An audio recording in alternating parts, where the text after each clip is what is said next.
The Cask of Amontillado by Edgar Allan Poe. Published 1846. The 1,000 injuries of Fortunato I had borne as best I could, but when he ventured upon insult, I vowed revenge. You, who so well know the nature of my soul, will not suppose, however, that I gave utterance to a threat. At length I would be avenged. This was a point definitively settled, but the very definitiveness with which it was resolved precluded the idea of risk. I must not only punish, but punish with impunity. A wrong is unredressed when retribution overtakes its redresser.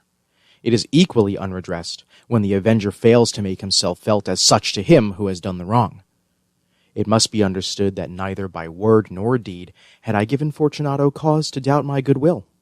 I continued, as was my wont, to smile in his face, and he did not perceive that my smile now was at the thought of his immolation. He had a weak point, this Fortunato, although in other regards he was a man to be respected and even feared. He prided himself upon his connoisseurship in wine. Few Italians have the true virtuoso spirit. For the most part, their enthusiasm is adopted to suit the time and opportunity to practice imposture upon the British and Austrian millionaires. In painting and gemmery, Fortunato, like his countrymen, was a quack, but in the matter of old wines he was sincere. In this respect I did not differ from him materially. I was skillful in the Italian vintages myself, and bought largely whenever I could. It was about dusk, one evening during the supreme madness of the carnival season, that I encountered my friend. He accosted me with excessive warmth, for he had been drinking much. The man wore motley. He had on a tight-fitting party-striped dress, and his head was surmounted by the conical cap and bells. I was so pleased to see him that I thought I should never have done wringing his hand. I said to him, "My dear Fortunato, you are luckily met. How remarkably well you are looking today. But I have received a pipe of what passes for Amontillado, and I have my doubts." "How?" said he. "Amontillado? A pipe? Impossible! And in the middle of carnival!" "I have my doubts," I replied, "and I was silly enough to pay the full Amontillado price without consulting you in the matter. You were not to be found, and I was fearful of losing a bargain." "Amontillado?" "I have my doubts." "Amontillado!" "And I must satisfy them." "Amontillado!" "As you are engaged, I am on my way to Lucchese. If anyone has a critical turn, it is he. He will tell me—" "Lucchese cannot tell Amontillado from sherry." "And yet some fools will have it that his taste is a match for your own." "Come, let us go." "Whither?" "To your vaults." "My friend, no. I will not impose upon your good nature. I perceive you have an engagement. Lucchese—" "I have no engagement. Come." "My friend, no. It is not the engagement, but the severe cold with which I perceive you are afflicted. The vaults are insufferably damp. They are encrusted with nitre." "Let us go, nevertheless. The cold is merely nothing. Amontillado! You have been imposed upon. And as for Lucchese, he cannot distinguish sherry from Amontillado." Thus speaking, Fortunato possessed himself of my arm, and putting on a mask of black silk and drawing a roquelaire closely about my person, I suffered him to hurry me to my palazzo. There were no attendants at home. They had absconded to make merry in honor of the time. I had told them that I should not return until the morning, and had given them explicit orders not to stir from the house. These orders were sufficient, I well knew, to ensure their immediate disappearance, one and all, as soon as my back was turned. I took from their sconces 2 flambeaux, and giving one to Fortunato, bowed him through several suites of rooms to the archway that led into the vaults. I passed down a long and winding staircase, requesting him to be cautious as he followed. We came at length to the foot of the descent, and stood together upon the damp ground of the catacombs of the Montresors. The gait of my friend was unsteady, and the bells upon his cap jingled as he strode. "The pipe," said he. "It is farther on," said I, "but observe the white web-work which gleams from these cavern walls." He turned towards me, and looked into my eyes with 2 filmy orbs that distilled the rheum of intoxication. "Nitre?" he asked at length. Nitre, I replied. How long have you had that cough?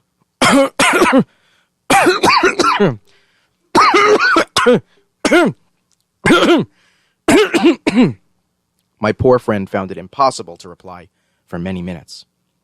It is nothing, he said at last. Come, I said with decision, we will go back. Your health is precious. You are rich, respected, admired, beloved. You are happy, as once I was. You are a man to be missed. For me it is no matter. We will go back. You will be ill, and I cannot be responsible. Besides, there is Lucchese. Enough, he said. The cough is a mere nothing. It will not kill me. I shall not die of a cough. True, I replied. And indeed I had no intention of alarming you unnecessarily. But you should use all proper caution. A draught of this Medoc will defend us from the damps. Here I knocked off the neck of a bottle which I drew from a long row of its fellows that lay upon the mould. Drink, I said, presenting him the wine. He raised it to his lips with a leer.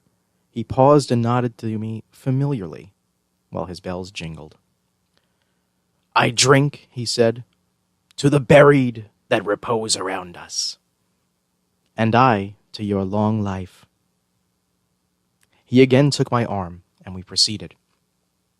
These vaults, he said, are extensive.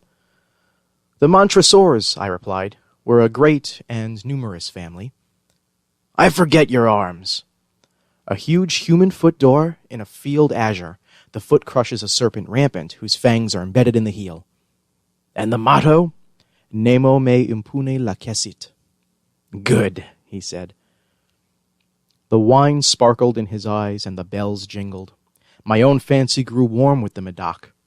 We had passed through long walls of piled skeletons, with casks and puncheons intermingling, into the inmost recesses of the catacombs. I paused again, and this time I made bold to seize Fortunato by an arm above the elbow. The nitre, I said.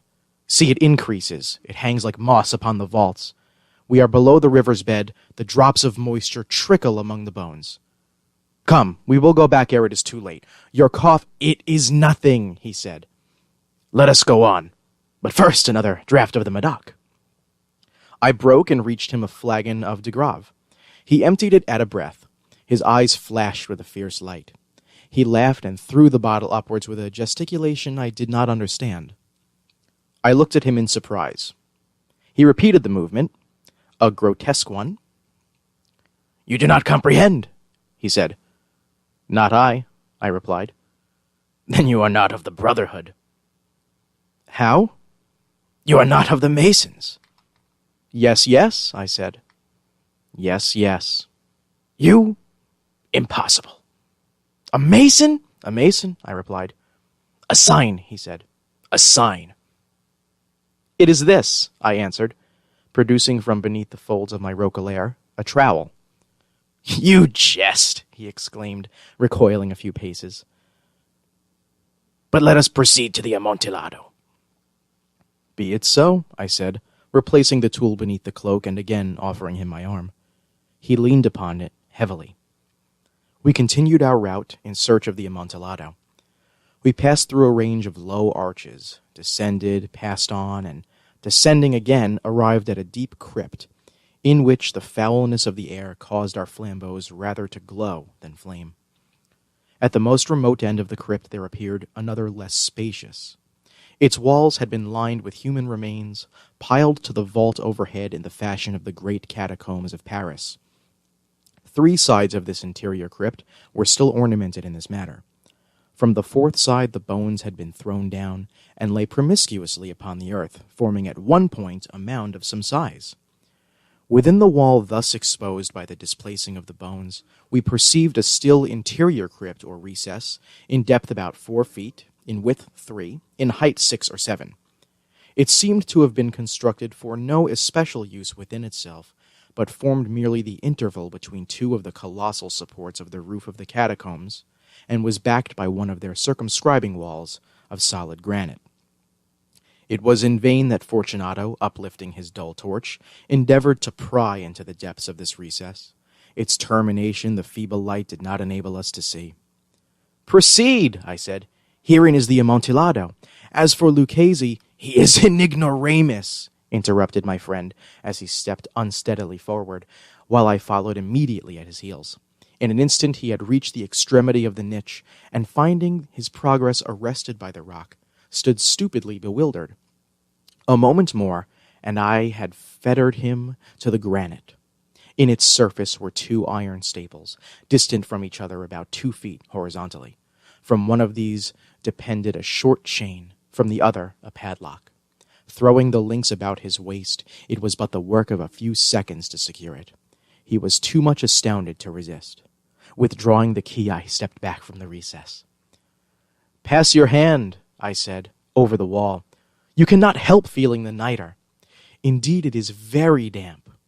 Once more let me implore you to return." "No? Then I will positively leave you. But I must first render you all the little attentions in my power." "The Amontillado!" ejaculated my friend, not yet recovered from his astonishment. "True," I replied. "The Amontillado." As I said these words, I busied myself among the pile of bones of which I have before spoken. Throwing them aside, I soon uncovered a quantity of building stone and mortar. With these materials and with the aid of my trowel, I began vigorously to wall up the entrance of the niche. I had scarcely laid the first tier of my masonry when I discovered that the intoxication of Fortunato had in great measure worn off. The earliest indication I had of this was a low moaning cry from the depth of the recess. It was not the cry of a drunken man. There was then a long and obstinate silence. I laid the second tier, and the third, and the fourth. And then I heard the furious vibration of the chain. The noise lasted for several minutes, during which, that I might hearken to it with the more satisfaction, I ceased my labors and sat down upon the bones. When at last the clanking subsided, I resumed the trowel, and finished without interruption the 5th, the 6th, and the 7th tier. The wall was now nearly upon a level with my breast. I again paused, and holding the flambeaux over the mason work, threw a few feeble rays upon the figure within. A succession of loud and shrill screams, bursting suddenly from the throat of the chained form, seemed to thrust me violently back. For a brief moment I hesitated. I trembled. Unsheathing my rapier, I began to grope with it about the recess, but the thought of an instant reassured me.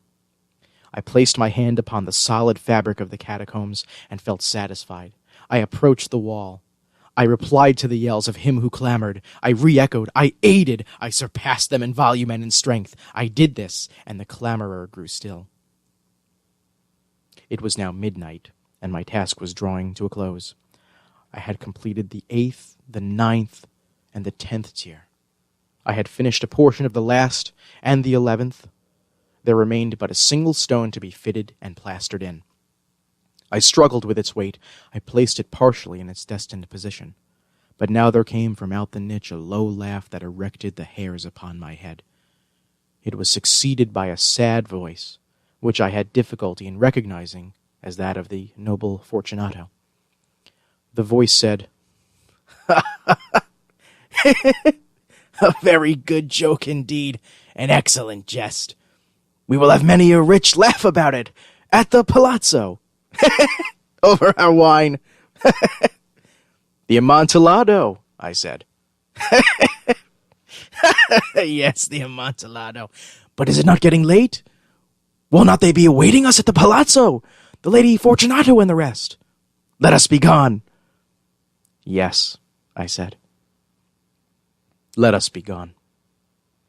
"For the love of God, Montresor!" "Yes," I said. "For the love of God." But to these words I hearkened in vain for a reply. I grew impatient. I called aloud, "Fortunato!" No answer. I called again, "Fortunato!" No answer still. I thrust a torch through the remaining aperture and let it fall within. There came forth in return only a jingling of the bells. My heart grew sick. It was the dampness of the catacombs that made it so. I hastened to make an end of my labor. I forced the last stone into its position. I plastered it up. Against the new masonry, I re-erected the old rampart of bones. For the half of a century, no mortal has disturbed them. In pace requiescat.